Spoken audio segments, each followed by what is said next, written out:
Қандарым, каналыма қош келдіңіздер. Бүгін сіздерге бомба эффект беретін керемет маскамен бөліспекпін. Бұл маска кореялық ханымдардың құпиясы болып саналады. Яғни беті жылтыр, ең керемет күтімден бірінші орын алатын елдің құпия маскасын сіздерге бөліспекшімін.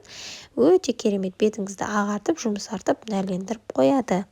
Ендеше бұл масканы жасауға кірісейік. Бұл масканы жасау үшін бізге күріш ұны қажет болады. Егер күріш ұнын таппасаңыз, кәдімгі күрішті кофемолкада ұсақтап алыңыз. Егер ұсақтайтыныңызды болмаса, онда кәдімгі ұнды қолдансаңыздар болады. Бірақ барлығынша рецептке сай күрішті ұсақтап немесе күріш ұнын алған дұрыс. Өйткені күріште витамин өте көп, ол ағартады, нәрлендіреді, жұмсартады, әжімге қарсы тұрады.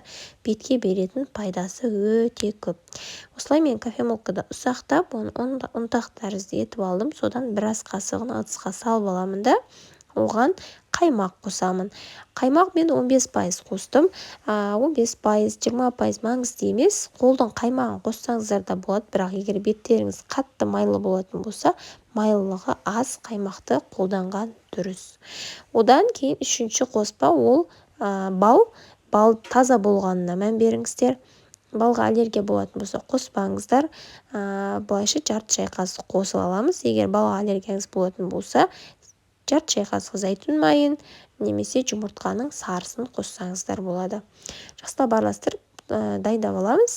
Аллергияға тестті анықтап, тазартылған бетімізге жағып 15-20 минут ұстаймыз.